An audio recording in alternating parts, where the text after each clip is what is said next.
dimanche dernier, nous avons entamé un thème qui est l'alliance que nous avons avec Dieu et l'alliance qui a été faite aussi sur notre vie par rapport à nos ancêtres, par rapport à nos parents dans le passé, des choses que nous avons ignorées, des choses que nous ignorons, des choses que le Seigneur nous aide à découvrir et comment sortir de toutes ces choses-là. Et c'est sur ces sujets que nous sommes depuis le dimanche dernier. J'ai béni le Seigneur le dimanche dernier aussi, qui a permis que, par l'intermédiaire de notre frère Eddy, qui a ouvert la porte, qui a fait l'introduction avec moi dans sa modération, son instant de modération, sans le savoir, est rentré dans l'enseignement de la semaine, sinon du mois. Alléluia. Et pour dire que l'Esprit est un, et nous bénissons le nom du Seigneur. L'alliance est à base la parole donnée et qui ne doit pas être détruite. Ce qu'on a dit, on va jusqu'au bout. L'impact entre un peuple et un autre, entre, n'est-ce pas, des nations, entre une personne et une autre personne, pour tisser des alliances. Que l'amour était à la base de l'alliance que Dieu a tissée avec Adam. Pourquoi? Parce que Dieu rendait visite à cette personne-là chaque soir. Chaque soir. Et quand il vient, il rendait visite, il parlait avec lui, il avait une conversation avec lui. Dieu a donné l'autorité à Adam de nommer les animaux. Donc il a transmis une partie de son pouvoir, de sa puissance en l'homme. Quand il souffle en l'homme, il donne à l'homme le pouvoir de créer, le pouvoir de prononcer, le pouvoir de dire les choses qui peuvent arriver. Donc l'homme est celui-là qui a nommé les animaux que nous voyons aujourd'hui. Comme dit, on l'a vu dans le livre de Genèse, c'est l'homme qui a nommé tel animal se plantait et l'homme lui donnait le nom. Pourquoi? Parce qu'il avait en lui le pouvoir de Dieu que Dieu lui a conféré. Donc voici ce qui se passe dans l'alliance adamique. Dieu a transféré un pouvoir. Dieu a transféré son amour. Dieu aime l'homme.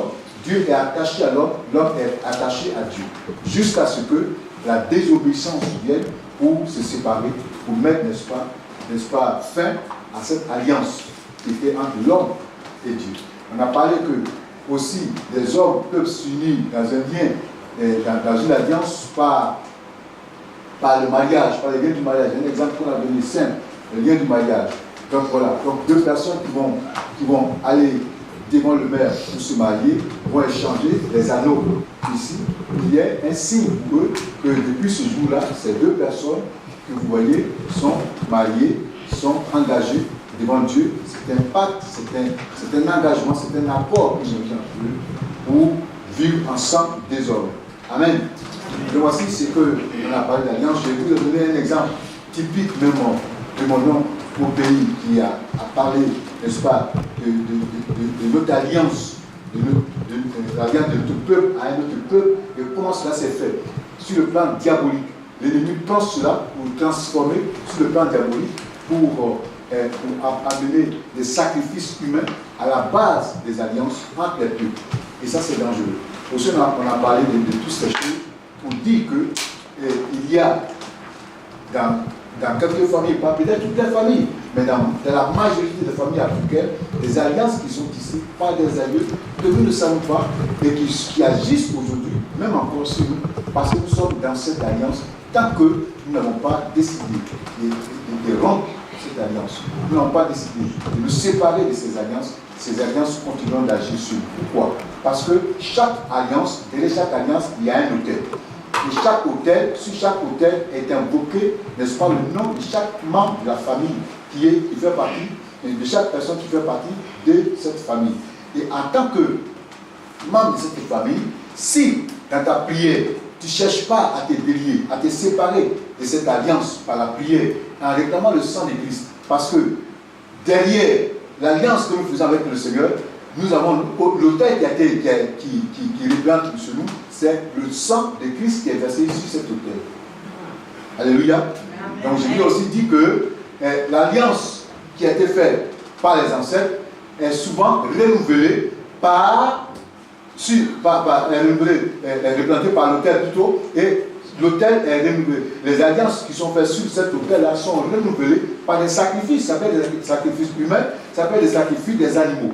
Donc à chaque fois que la personne veut avancer, puisque tu n'as pas rompu les liens qui sont attachés à ta personne, puisque ce lien est fait au niveau, le pacte a été fait au niveau de la famille, des ancêtres, et que tu n'es pas au courant de cela, ça veut dire que quand tu te convertis et que tu n'as pas fait sérieusement ton temps, tu n'as pas pris le temps sérieusement de faire ta délivrance, de prier pour t'en débarrasser, à chaque fois que les gens qui sont au village font un sacrifice sur l'autel sur lequel est invoqué, n'est-ce pas, le pacte de la famille, cela a un impact sur ta vie. C'est pourquoi il y a des personnes qui sont bien converties, zélées de la foi, ils font un pas en avant et trois pas en arrière. Parce que l'autel des parents, l'autel des ancêtres, l'autel sur lequel est invoqué le nom de toute la famille, lorsqu'ils font un sacrifice, cela agit sur la personne et la personne nous avons tous des moments de faiblesse dans nos vies de prière.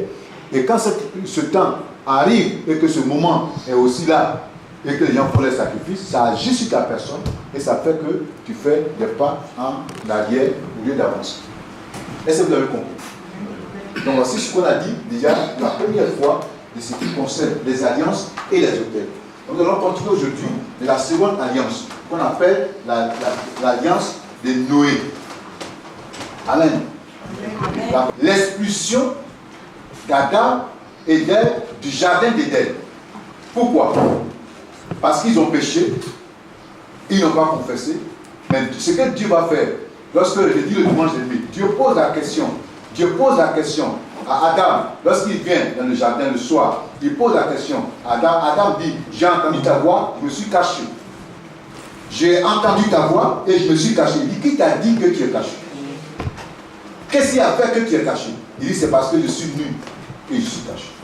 Il allait se cacher derrière le figuier et en prenant les feuilles pour faire un cache-sexe avec sa femme, et il se cachait de la présence de Dieu. Je veux dire qu'on ne peut pas se cacher de la présence de Dieu. On peut quitter la présence de Dieu, mais on ne peut jamais se cacher, parce que là où il y a le soleil, là où il y a le ciel, là où il y a la terre, où tu te trouves, tu ne peux jamais te cacher de la présence de Dieu. Tu peux sortir de la présence, tu peux sortir de l'alliance, mais tu ne peux pas te cacher devant Dieu. Personne ne peut se cacher devant Dieu. Parce que devant Dieu, tout est clair, même les ténèbres font lumière de la présence de Dieu. Alléluia. Et très important encore de savoir, c'est que Dieu va donner la part de malédiction à Adam, à Ève, au serpent. Chacun a pris sa dose. Et ils sont chassés, expulsés du jardin. Pourquoi ils sont chassés? Parce que dans le jardin, il y a aussi l'arbre de la vie. Est-ce que vous avez compris? Il y a l'arbre de la mort qu'ils ont mangé, la connaissance du bien et du mal qu'ils ont mangé, mais à côté de cela, il y a aussi l'arbre de la vie. Pourquoi ils ont été expulsés? Parce que l'homme, ayant déjà mangé de l'arbre de la connaissance du bien et du mal, s'il mangeait de l'arbre de la vie, il allait demeurer dans le péché. Pourquoi? Parce qu'il allait vivre éternellement. Et puisque le péché est en lui, il allait vivre éternellement dans le péché. Mais de l'amour de Dieu, Dieu, en les expulsant, manifeste un amour pour eux. Pourquoi? Parce qu'avant de partir, la parole de Dieu déclare qu'ils se sont vêtus des animaux, des habits de peau, avec la peau des animaux, n'est-ce pas? Pour qu'on puisse avoir la peau de l'animal, il faut le tuer. Et quand l'animal meurt, il faut que son sang coule. Donc il y a eu ce sang qui est versé, que Dieu lui-même a fait pour qu'il quitte ce jardin à cause de la désobéissance. Maintenant, la malédiction est lancée sur chacun. La femme doit accoucher avec toutes les difficultés. L'homme, c'est par la chair de son front que désormais il doit manger. Et le serpent doit marcher désormais sur son ventre jusqu'à ce qu'il y ait inimitié entre lui et la descendante de la femme, etc. etc. Alléluia. Donc nous allons voir aujourd'hui ce que c'est que l'alliance que Dieu a tissée avec Noé. Amen. Amen. Genèse chapitre 9, verset 9 à 17. La deuxième alliance. Genèse 9, à partir du verset 9. Voici, j'ai établi mon alliance avec vous et avec votre postérité après vous. Verset 10. Avec tous les êtres vivants qui sont avec vous, tant les oiseaux que le bétail et tous les animaux de la terre, soit avec tous ceux qui sont sortis de l'arche, soit avec tous les animaux de la terre. Verset 11. J'établis mon alliance avec vous, aucune chair ne sera plus exterminée par les eaux du déluge. Et il n'y aura plus de déluge pour détruire la terre. Verset 12. Et Dieu dit, c'est ici le signe de l'alliance que j'établis entre vous, entre moi et vous, et tous les êtres vivants qui sont avec vous, pour les générations à toujours. Pour les générations à toujours. Oui. Verset 13. J'ai placé mon arc dans la nuque, et il servira de signe d'alliance entre moi et la terre. Verset 14. Quand j'aurai rassemblé des nuages au-dessus de la terre, l'arc paraîtra dans la nuée. Verset 15. Et je me souviendrai de mon alliance entre moi et vous, et tous les êtres vivants de toute chair, et les eaux ne deviendront plus un déluge pour détruire toute chair. Verset 16. L'arc sera dans la nuée, et je le regarderai pour me souvenir de l'alliance perpétuelle entre Dieu et tous les êtres vivants de toute chair qui est sur la terre. Verset 17. Et Dieu dit à Noé, tel est le signe de l'alliance que j'établis entre moi et toute chair qui est sur la terre. Verset 18. Non, dis maintenant chapitre, retourne au chapitre 6. Genèse 6, versets 5 et 7. L'Éternel vit que la méchanceté des hommes était grande sur la terre, et que toutes les pensées de leur cœur se portaient chaque jour uniquement vers le mal. Verset 6. L'Éternel se repentit d'avoir fait l'homme sur la terre, et il fut affligé en son cœur. Verset 7. Et l'Éternel dit, j'exterminerai de la face de la terre l'homme que j'ai créé, depuis l'homme jusqu'au bétail, aux reptiles et aux oiseaux du ciel, car je me repens de les avoir faits. Amen. On a lu premièrement ce qui a provoqué l'alliance. Et en réalité, on a lu en deuxième position ce qui a poussé Dieu à la destruction totale de ce qu'il a créé. Alléluia. Dans le chapitre 6, versets 5 à 7, que le frère vient de lire, Dieu voit que l'être humain qu'il a créé est devenu tellement méchant, est devenu tellement entré, tellement dans le péché. Le mal est complètement en lui. De telle sorte que cela monte jusqu'à Dieu. Et Dieu voit la méchanceté. Dieu voit le péché de l'être humain. Il voit que l'être humain qu'il a créé est véritablement mauvais. La méchanceté, le cœur de l'homme est devenu autre chose. Cela a poussé Dieu à dire, comme la décision qu'il a prise, le verset 6 et 7 nous dit que je vais exterminer. Il dit, je regrette d'avoir créé l'être humain. Je regrette d'avoir créé l'être humain. Je vais l'exterminer, je vais l'anéantir complètement de la surface de la terre où je l'ai créé. Non seulement lui, mais les animaux qui n'ont rien fait, tous les animaux, avec une bonne les anéantir tous. Et cela s'est soldé par le déluge. Comme vous connaissez très bien l'histoire, il a plu pendant 40 jours et 40 nuits. Mais avant cela, Dieu va inspirer quelqu'un en qui il a vu la connexion entre lui et cette personne. La personne de Noé. Bien-aimé, dans tout le monde entier, Noé était la seule personne qui avait en lui la crainte de Dieu. Il était la seule personne qui avait en lui, n'est-ce pas, cette peur, cette crainte de désobéir, de quitter la voie de Dieu. Il était le seul qui en lui a été découvert l'amour de Dieu. Et puisqu'il était avancé en âge, et que lui seul représentait quelqu'un de réel sur la terre, à qui Dieu pouvait faire confiance, Dieu l'associe avec ses enfants et en même temps les femmes de ses enfants avec lui. Ce qui me touche, c'est quoi? Quand je lis le passage du déluge, ce qui me touche, c'est quoi? Même les animaux ont été sauvés et tous les êtres humains sont morts. Les animaux.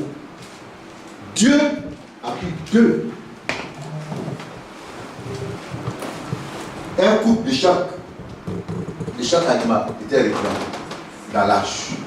Mais les êtres humains ont été emportés par le déluge. On voit un peu là comment la cruauté de l'être humain, comment est arrivée. La méchanceté a atteint son apogée. La méchanceté a atteint le paroxysme, je peux dire. Dans la vie de l'être humain, l'être humain, ce n'est pas aujourd'hui seulement qu'il est méchant, il était méchant depuis lors. Le corps de l'homme est tellement mauvais. Ce n'est pas aujourd'hui que cela a commencé, mais c'est depuis l'Antiquité que la méchanceté est en l'homme. L'homme est méchant. Nous sommes méchants. Quelqu'un peut parler avec toi et dire des choses après toi qui n'ont rien à voir avec ce que tu as dit avec lui. Un être humain, mieux vaut une panthère, un lion en face de toi qu'un être humain derrière toi. Parce qu'au moins le lion et la panthère, tu sais que quand elle est en face de toi, c'est pour t'attaquer. Tu prends des dispositions. Mais l'être humain, il vient comme toi, sans rien du tout. Mais en réalité, son cœur est chargé de méchanceté à ton encontre. Bien aimé, examinons nos vies. Et c'est pourquoi le déluge est venu. Maintenant, dans le passage que le frère de lire, il dit que Dieu dit désormais, après le déluge, lorsque tout est devenu normal, Noé est là, sa femme, ses enfants et leurs femmes, les animaux, tous ceux qui étaient sauvés du déluge sont sortis. Dieu dit que je ne vais plus détruire l'être humain, je ne vais plus détruire le monde là par le déluge. Il n'y aura plus jamais de déluge. Plus jamais il y aura de déluge sur cette terre. Ça ne veut pas dire qu'il n'y aura pas inondation. Inondation ne veut pas dire déluge. Je ne dis pas pourquoi alors que les maisons sont emportées. Les maisons seront très bien emportées parce qu'il y a des êtres humains qui jusque-là n'ont rien compris de Dieu. Les maisons seront emportées. Renversées et emportées par l'eau. Mais le déluge là, ça va plus venir. L'homme va goûter un peu à ce qui se passe. Parce que le cœur de l'homme est tellement mauvais. Nous sommes tellement méchants. Mais bien aimé, il y a quelque chose que je vais vous dire cet après-midi. Très important. C'est que j'ai eu cette personne-là, la personne de Noé, à qui Dieu a vu en lui quelque chose, une lumière en lui. Il a vu en lui l'amour de Dieu. Il a vu en lui la crainte de Dieu. C'est pourquoi tu dois te dire, si même le monde se renverse, comment il se renverse? Moi, il faut que Dieu voie en moi cette lumière. Je veux être un Noé pour moi, pour ce monde. Dieu, dans sa grâce et dans son amour, il dit à Noé, avertis ce monde-là que le déluge va arriver. Mais malgré la prédication de Noé, l'arche ne s'est pas construite en un seul jour, en plusieurs années de construction. Et chaque jour que Dieu fait, Noé crie, venez, on construit l'arche. Il est tombé, le vieux là, il est malade. Il a un gros problème avec lui qu'on doit chercher à résoudre. Bien, le ciel est clair comme ça, il va pleuvoir. Jusqu'à détruire ce monde-là. Mais va te faire quelque chose, va te faire soigner. Tu as un problème. Pendant des années, le vieil homme a crié. Personne. Ses enfants et les femmes. Bien aimé, de même que Noé a crié, de même qu'aujourd'hui, la parole de Dieu est annoncée. Il y a un déluge qui arrive. Pas un déluge comme celui qui a détruit le monde entier. Mais il y a un déluge, il y a un vent qui arrive. Un vent va souffler sur le monde entier.